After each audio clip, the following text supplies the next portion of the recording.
我是没文化，可是我那个老搭档现在当纵队政委的赵刚，那可是燕京大学毕业的。这小子天上的事儿知道一半，地下的事儿全都知道。我们在一起混了8年啊，那就是个香炉，咱也得熏出点味儿来，是不是？那赵政委都给你熏出什么香来了？你倒说给我听听。多了，多了。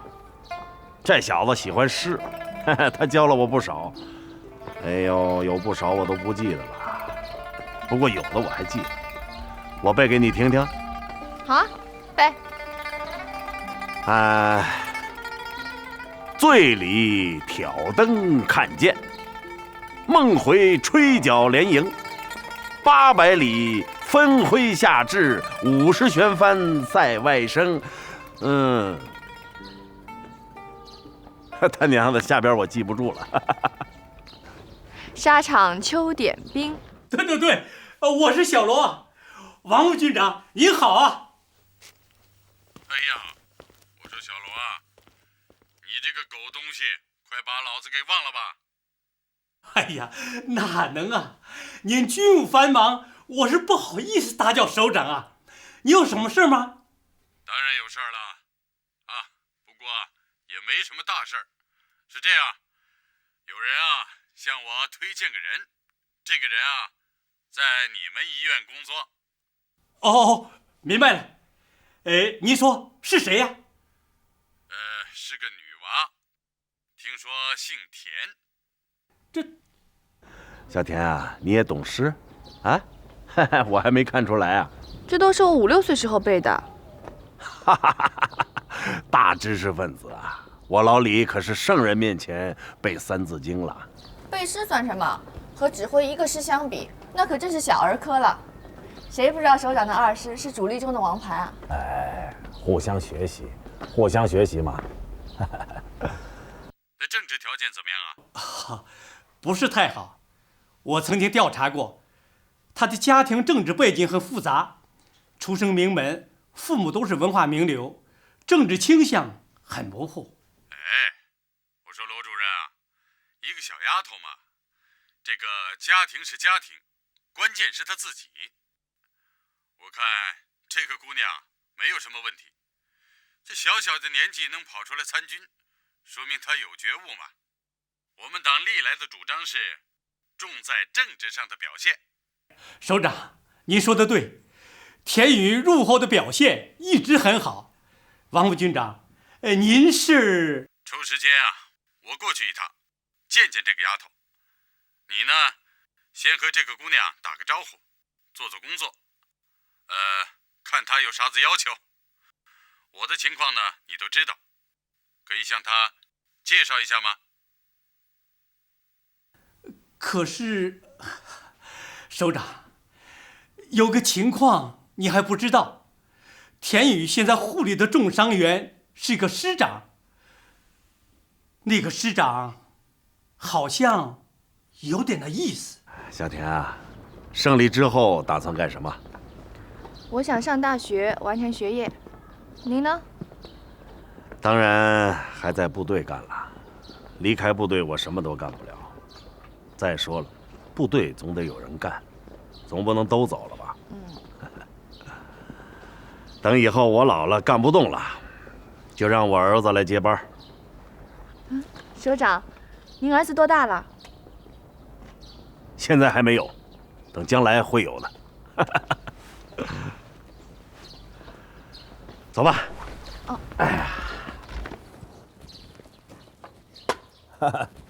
小田啊，你都成了我李云龙的第3条腿了。这多不雅！我就是首长的专门护士。好，还是护士好。李云龙，是在淮海战役之前从中野调过来的，抗战时在八路军129师，所以您不认识。不过在红军时期，他是4方面军的人，在华野有不少老战友。他刚负伤时，有不少中队级、师级领导来看过他。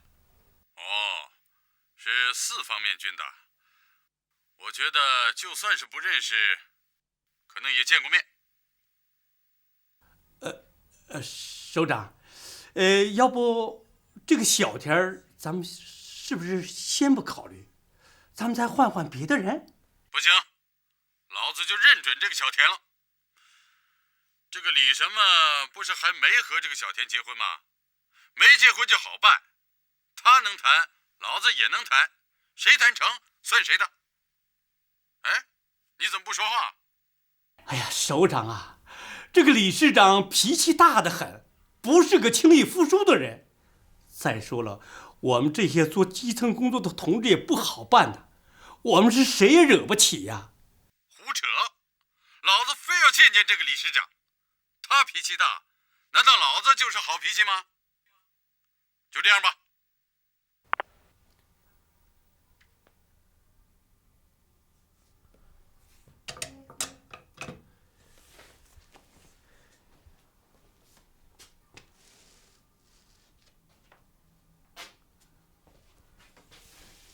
沈干事，去请一下李云龙市长。是。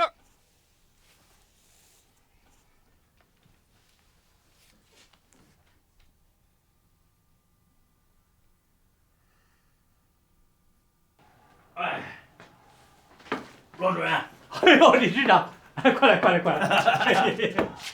哎呀，罗主任，都准备好了。啊，你真是个活菩萨啊！慢点，慢点，慢点。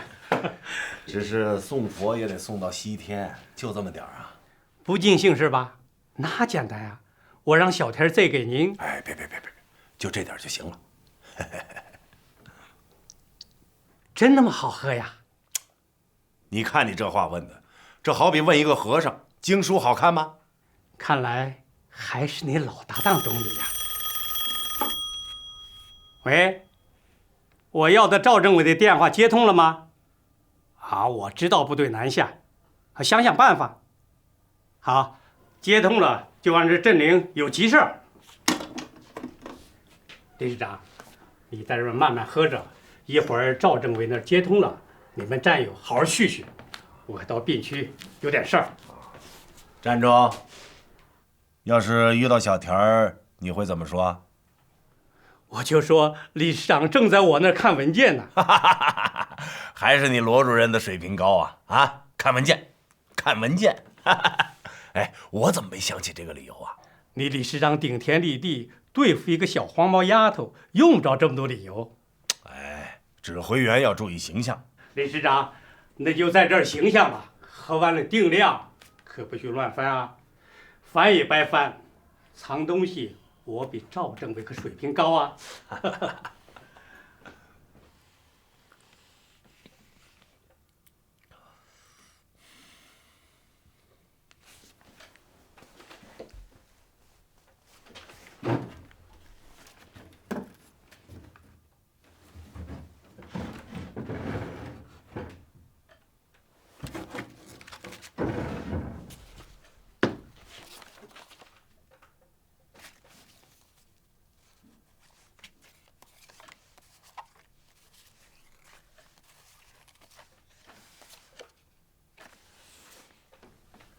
这个罗主任弄这么多王老五干什么？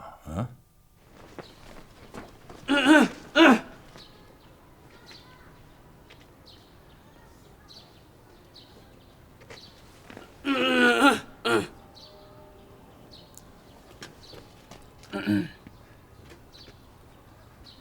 小木匠，你捣什么鬼呢？小田儿，你管天管地，俺咳嗽你也管了？对了，我管的就是你咳嗽。看来你是病了，而且病得不轻。走，我给你打一针去。用最粗的针头，就像农村妇女扎起这只锥子一样。走，跟我走。俺不去，俺不去，你放开，俺不去。那你就老老实实跟我说，给谁发信号呢？鬼鬼祟祟的，装都装不像。俺找罗主任，俺找罗主任你也管？你小田管天管地，俺找罗主任你还管啊？罗主任，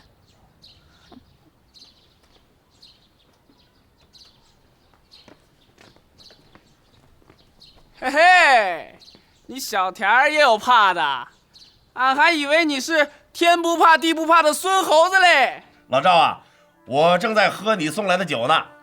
啊，哎，老赵，我听说你当军政委了，恭喜恭喜啊！你得请客啊。什么？这酒就算请客了？门儿都没有！我告诉你，咱们说好了啊，你得请客。我还行，哎，咱老李在此一切都好，只是有一件事情还需老战友指点啊。哎，我告诉你啊，我看中了一个美人儿，我认定了，她就是咱老李将来的老婆，啊，肯定是她。你说怪不怪？我第一眼看见她，我就是这么认为的。你还别说，咱老李这光棍身份，如今还成了金字招牌了。你说，咱试一试，咋样？老李啊，这才几天没见啊，你倒生出花花肠子来了。就为这事给我打电话呀？啊？我说你小子重色轻友。好了，你别说了，那姑娘我见过。哎呀，我看着都眼热呀，就是没机会。你运气不错呀，啊！要是不负伤，这机会哪儿找去啊？啊，我都想负伤了。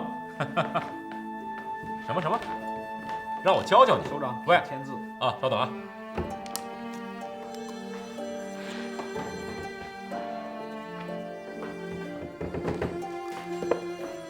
喂，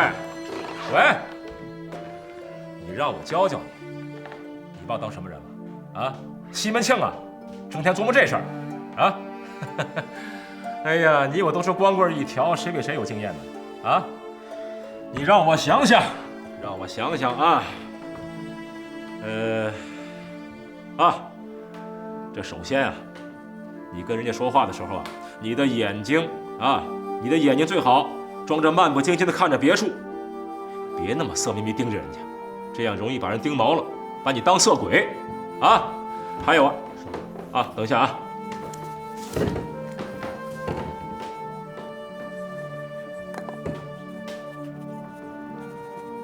好，喂，啊，他怎么称呼你的？什么？首长？哎，不行，这称呼得变变，这太严肃了。你想想啊，首长干这个多少有点以权压人、抢男霸女之嫌的，你得把辈分给拉平了。你要当这个首长的别的角色，你可就没法办了啊。哎，对了，你少跟人谈什么唐诗宋词的啊，这你差远了。要多谈谈你打仗的事，哎，这是你强项啊，英雄才配美人嘛，知道吗？咱老部队啊，哎呀，咱老部队走南下了，现在已经快到福建了，我暂时走不开啊。这城市军管会这事儿一大摊子呢啊。哎，行了，没完了啊。哎，我正忙着呢。好了，不跟你扯淡了，再见，我挂了啊。喂。哎呀，理事长，不是不让你乱翻吗？你弄这些王老五放到抽屉里干什么？能做什么？上面交代的任务让我老罗做红娘。红娘？我看你罗主任更像人贩子。上哪照着大慈大悲的人贩子呀？首长，没什么情况吧？没啥情况，就是刚才小田从这儿过，被俺给轰跑了。这小丫头片子，欠管教。他不知道我喝酒的事吧？他上哪知道去？再说了，他知道了又咋地？他还敢管咱首长？借他2个胆。这丫头鬼精鬼精的，上次我喝酒差点没让她闻出来。哎呀，好不容易糊弄过去了。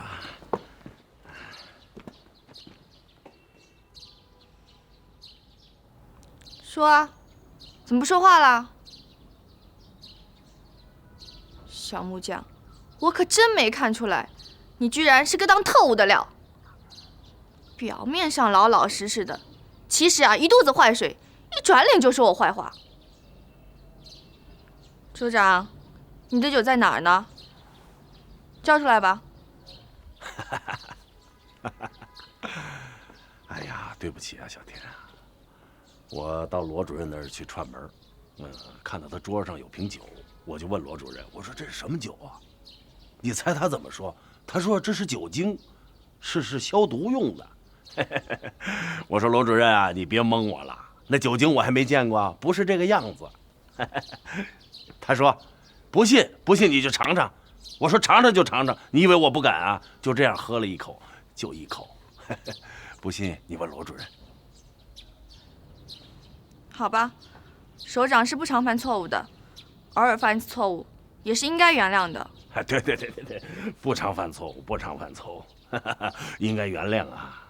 那我就相信你一次。我保证，最后一次。首长，您就可怜我们这些护理人员吧。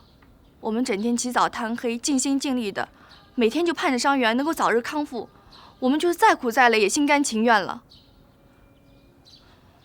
可有人却不珍惜我们的劳动，故意喝酒延缓伤口的愈合，真让人伤心。对不起，我错了还不行吗？啊，我马上到罗主任那儿把酒拿出来，我交工，我绝不掖着藏着。那不是酒精吗？又不是酒。算了，不用去拿了。不是酒精，是酒，正经的杏花村。刚才是我说了瞎话，护士同志啊，请你原谅啊。这还差不多，犯了错误不要紧，改了就是好同志嘛。首长啊，你的伤是一天一天的见好呢。我说小田啊，别老首长的叫着啊，我不爱听这个。咱们是革命队伍，官兵平等嘛。那我叫你什么？就叫我老李吧，这样随便点。那我可不敢，你太没大没小了，领导听见要批评我的。没关系，就这么叫。革命队伍就是没大没小，大家都是兄弟姐妹。再说了，我在老家还有一个妹妹呢，年纪和你差不多，咱们应该是平辈儿。你别老首长叫着，好像我比你大几辈儿似的啊，我这心里别扭。那我可叫你老李了，你可不许生气啊。老李呀，哎，小田儿，真好玩。老李呀，我觉得你特别有意思，都当师长了还一点架子都没有，可不像有些首长，呵，一见到我们这些小兵，脸就绷得吓人，好像比毛主席官都大。那是猪鼻子插大葱，装相的。老李呀，我不拿你当首长，你也别拿我当小丫头，咱们就算是好朋友，你同意吗？没问题，别说交朋友了，拜把子都行。老李啊，好朋友之间应该说心里话。我告诉你，我正烦着呢，这话我只跟你一个人说。别着急，有什么事跟我说，我不信天能塌得下来。等你伤好了，我调到你们市去好吗？我不想在医院干了。罗主任都找我谈过2、3次话了，非要让我解决个人问题。你说这部队不是有纪律吗？268团对男对女都一样，干嘛非逼我嫁人呢？还说这是组织上对我的考验，不然就会影响我的政治前途。反正在医院，我是待不下去了。岂有此理！这事儿还有强迫呢？啊，这不是以权压人吗？别理他，别管他多大的首长，就是野司的司令员来了，我李云龙也敢和他理论。这是共产党的军队，不是国民党的军队，谁敢欺男霸女啊？别管他官有多大，我就敢枪毙他。老李，你真好，和你交朋友算是交对了。其实啊，罗主任也不是坏人，就是有点太那个了，也未必是人家首长的意思。哎，咱们可说定了，等你伤好了，我就调到你们师去。这可难办了，这作战部队没有女兵啊，天天打仗，这女孩子不方便。你看，你是一师之长，连这点事都办不成，我算白和你交朋友了。你想想办法嘛。办法嘛倒是有。除非……算了，不说了。哎呀，老李，求你了，说嘛。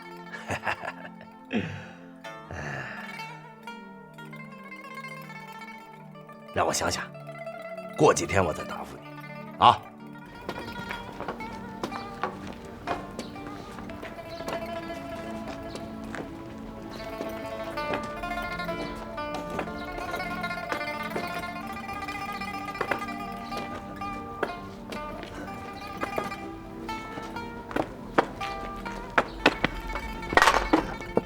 李长官好。你是谁啊？长官恐怕已经不记得我了。抗战时期，我在晋绥军358团楚团长手下当参谋。当年您到安华县城楚团长那里赴宴时，我也在场，对李长官当年的表现还记忆犹新。想起来了，还真是。你怎么在这儿啊？在下前年由楚长官提携，任58团上校团长。许报会战后期，在陈管庄因伤为贵军所俘，惭愧之至。小田啊，把上校的腿递给他。啊，我们是朋友了。那好了。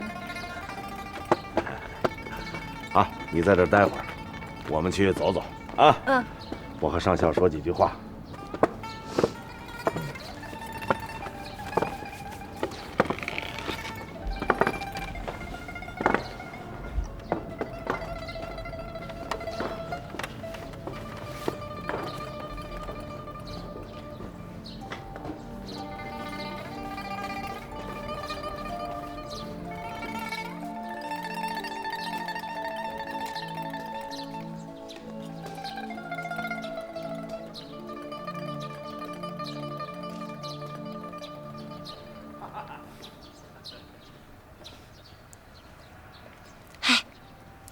别闹！哟，这天天守着还看不够呢。你说这老李，跟自己敌人怎么那么洒脱啊？哎，你说这打仗的人真是让人难以理解，一会儿是刀刺枪击以命相搏，一会儿又是勾肩搭背有说有笑的。你说这老李有多神秘呀？这才几天啊，都老李老李的了。哦，我忘了。都说美女爱英雄嘛。哎，你怎么那么俗气啊？多深刻的场面啊，你得会欣赏。好，我俗，我真俗。你呀，就留在这儿慢慢深刻吧啊，别把自己丢了啊。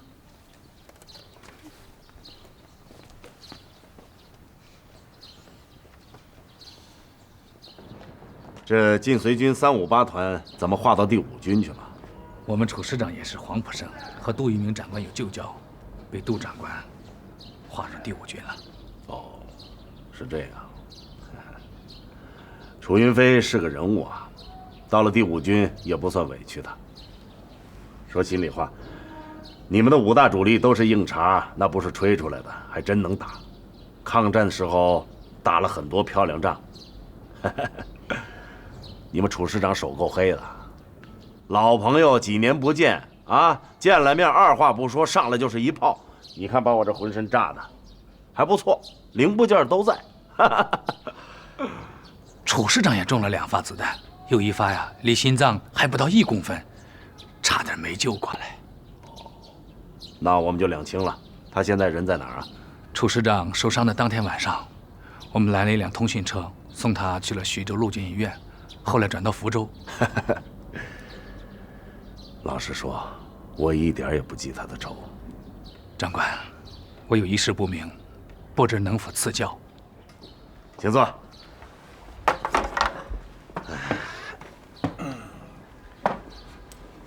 请直言无妨。我们楚师长从昏迷中醒来时，我正好在他身边。他提起您时，也是赞不绝口，声称你们是好朋友，怀念之情溢于言表。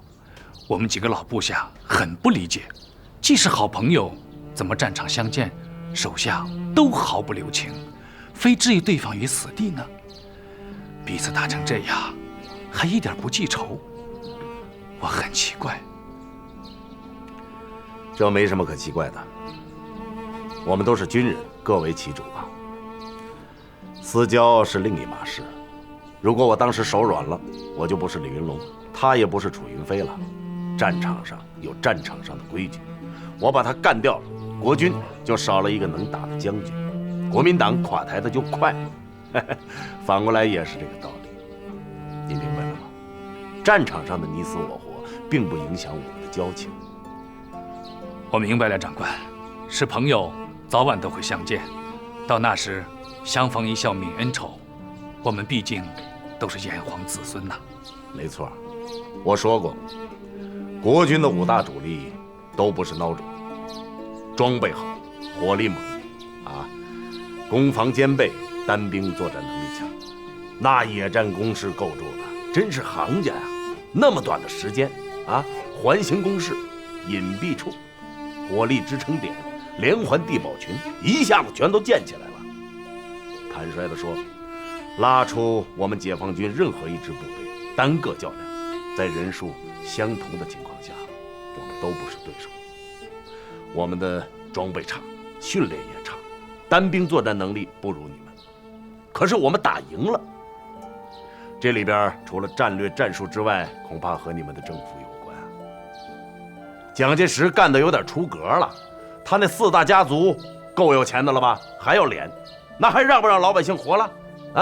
政府腐败成这样，再好的军队也没用。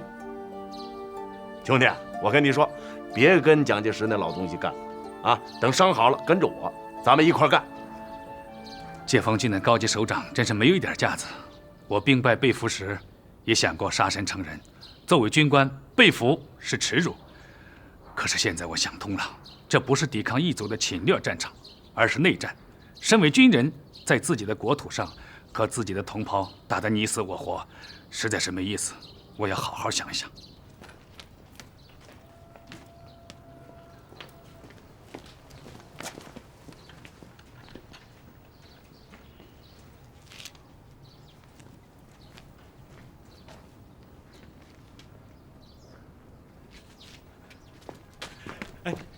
老首长好。好个屁！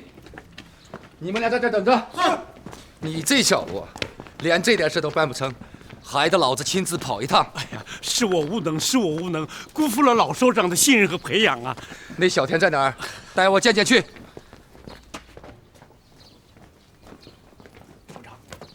首长，你看，那就是田雨。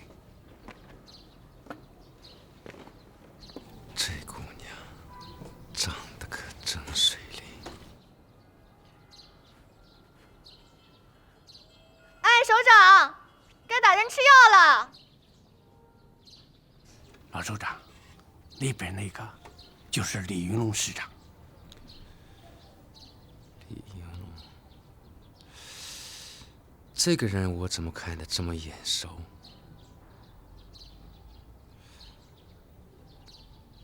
当年咱们是一个战壕的弟兄，一块打鬼子。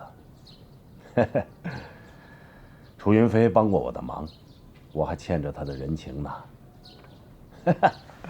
如今咱们中国军人自己又干起来了，不提了，不提了。我先过去了。好，我在特护区，有时间咱们接着聊。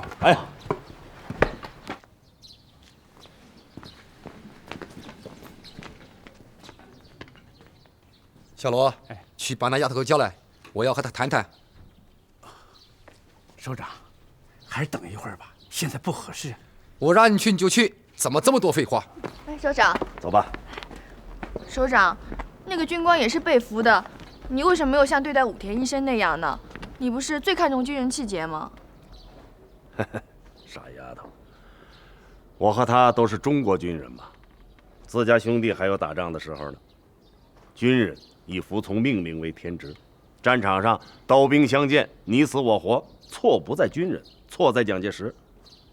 本来抗战胜利了，各民主党派可以组成一个联合政府，国家的事儿大家商量着来。可是蒋介石非要搞独裁，这怎么行啊？这么大的一个国家，怎么能姓蒋的一个人说了算呢？那不是太霸道了吗？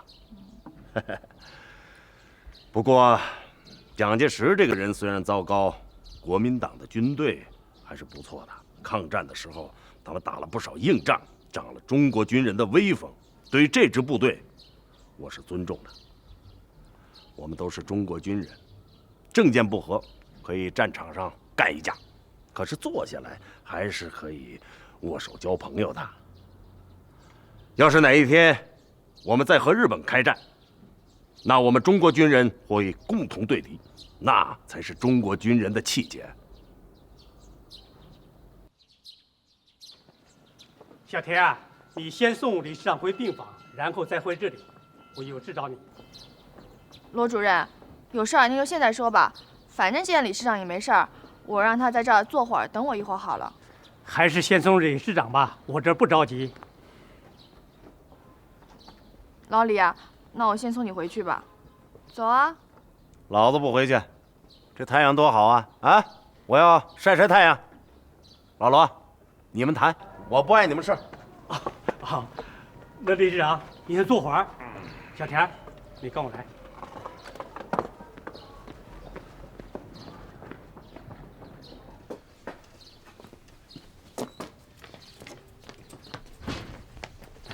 首长，小田，这位是王副军长，也是位老红军了。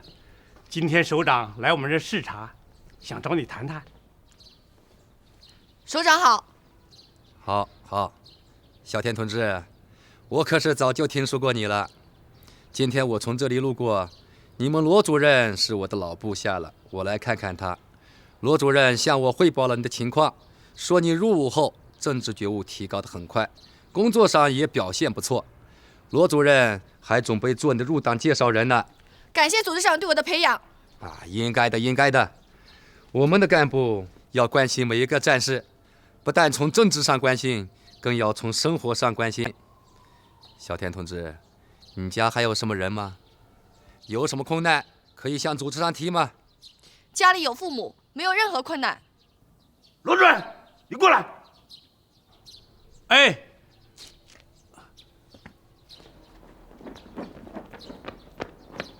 理事长，你找我？你搞什么名堂？那人是谁？王副军长。王副军长找小田谈什么话？小田在向王副军长汇报工作。狗屁！汇报什么工作？啊？他一个副军长管得着一个护士吗？这八竿子打不着的事儿啊！你老罗别跟我耍花招，我告诉你，到底怎么回事啊？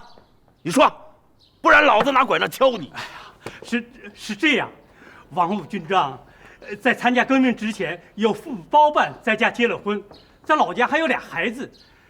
您知道这种情况很多老同志都有，这属于封建包办婚姻。王副军长明白了，全国快要解放了，天下太平了，要换老婆了，是不是？这是他娘的什么臭毛病啊！理事长，话也不能这么说，只要不是自愿的婚姻，那都可以。不自愿就别和自己的老婆上炕睡觉啊！啊！嘴上说是不情愿的，啥事都不耽误，炕照上，娃照生，啊，早不离晚不离。现在全国要解放了，共产党要做江山了，这个时候他想起离婚来了，说的好听，还封建婚姻，早他娘的干啥了？理事长，您也得体谅一下我们做基层工作的难处啊。您是首长，王副军长也是首长，我们夹在中间不好办呐。首长，您这么一说，我倒想起来了，我的确有些想法。哦，你说，说出来就好办。首长，罗主任是您的老部下了，我对罗主任有些意见，我能向您反映一下吗？当然可以，罗主任是我一手带出来的，他要是有什么错误，别说是批评，揍他都没问题。那我可就说了，罗主任有点过于关心我的个人问题，这使我很烦恼。我一再的向他表明我自己的态度，我还年轻，不想过早的考虑个人问题，应该把主要的精力放在工作和学习上。可罗主任就是不听，还把这些问题上升到是否对组织忠诚的高度上。首长，您觉得他这样做法对吗？这个问题倒有些复杂，当然，这两者也不能混为一谈。他这样说是不对的，但是个人问题也不是件小事。我们共产党人不是清教徒，也有七情六欲，我们提倡革命的爱情观。这我同意。既然是爱情，总应该彼此相爱才对吧？其实我的态度很明确，如果哪一天我想解决个人问题的话，那一定是因为我爱上了一个人，绝不是因为别的。你这个同志啊，就是太那个。我说你有点正事没有啊？你就成天说没拉欠的，你上瘾呢？你们医院政治处只会干这个啊？我看还不如撤了，都跟老子上前线打仗去，就没这个闲心管这些屁事了。哎，您批评的对，我也不想管这事儿。可是您知道，理事长，这媒婆自古以来是费力不讨好啊，说不成说你没本事，说成了将来过不好，他两口子要骂你，说把他们送进了火坑，反正是两头都落骂名。理事长，要不这样得了，我调到您的师里去，咱又不是没在战斗部队里待过。你以为我的部队是个人就能去啊？啊，那得血里活里滚3回，光会说没拉欠的，我要你干什么？行了，别扯淡了，去把小田给我叫回来，我要回病房了。可是王副军长还在和他谈话呢。叫你去你就去，就说是我说的。那个副军长有话让他跟我说。首长，理事长要回病房，我看是不是让小田先送他回去啊？你没看我和小田正在谈话吗？你派别人去送一下伤员。可是理事长点名要小田送，要不我去，我这个副军长背他师长行不行？副军长背师长没什么不可以的，我军的老传统就是官兵平等。副军长同志，要是想帮忙的话，我就提前感谢了。老罗、小田，你们到边上等会儿啊，我有话要和这位首长说，去吧。好，走吧。自我介绍一下，李云龙，20师长。这同志好不讲道理，我正在和小田谈话。副军长同志，小田是我的护理员，换句话说，他现在归我管，我就是他的领导。有什么话你可以和我说吗？这恐怕没有这个必要了吧？我和小田正谈些私事。那我就更得过问一下了。田宇同志最近心情不太好，你知道是什么原因吗？你说说。部队进城了，全国快解放了，有些首长也该换老婆了，所以田宇同志很烦，我也很烦。这就怪了，你烦什么？我烦什么？我烦的是有老婆的人忙着换老婆，我们这些没老婆的人怎么办？没老婆自己找嘛，有本事还怕找不着老婆啊？这倒是实话。我当然也没闲着，这不，我正和小田讨论这个问题呢，你这位首长就来视察了。你的意思是，我来的不是时候？是这个意思。你这个同志，话里怎么总是带刺儿呢？对不起，习惯了，想改也改不了。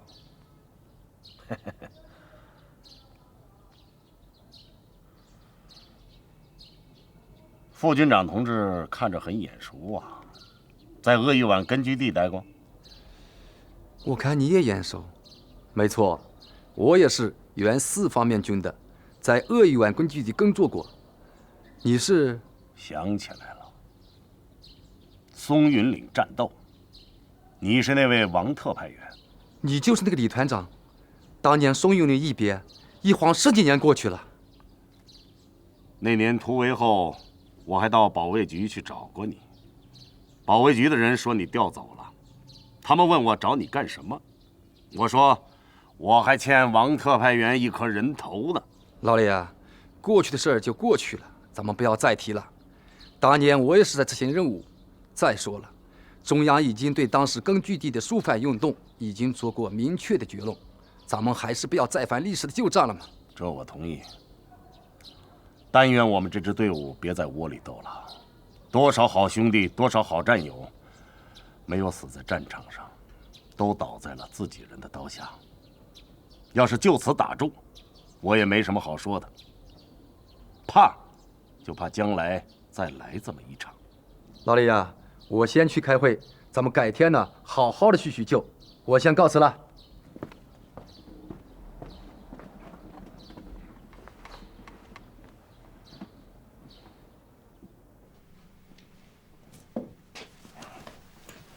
老李啊，那个王副军长好像不太愿意见你啊。他当然不愿意见我，当年我差点枪毙他。有这么严重啊？为什么？根据地肃反，说是抓 AB 团。啥是 AB 团，我到现在都搞不清楚。这位王特派员是保卫局派到我们团执行肃反任务，来了不到半个月，我的一个政委和2个营长全被他干掉了。看谁不顺眼，谁就是 AB 团，杀人都杀红眼了。怎么会这样？那你当时有危险吗？差点也被砍了脑袋。这个王特派员已经盯上我了，只要有一个屈打成招的人咬我一口，我就完了。可是我那几位战友到死都没有乱咬。那后来呢？后来在松云岭战斗中，我们被敌人包围了，战斗打了2天2夜。我的一个营长跑过来告诉我说这特派员还在计划抓人。我当时就火了，我说把他叫来。我命令他，你带着突击队给我冲上去。他说他是保卫局的人，不归我管，说我是报复。我掏出了手枪，我就顶到他脑袋上。我说等战斗结束了啊，你砍我的脑袋都行，老子等着你。可是现在你要不敢冲锋，我就枪毙你。我开始数数，我数到3，我就开枪，你信不信？我想他最后还是冲上去了，对吧？没错，他一咬牙，带着突击队就上去了。随后我们团冲出了包围圈。这之后我就没见过他，因为肃反扩大化的问题引起了中央的重视，很快就被纠正了。老李啊，你可真成了我的保护神了。我想王副军长再也不会找我谈话了。他找你谈什么？我不告诉你。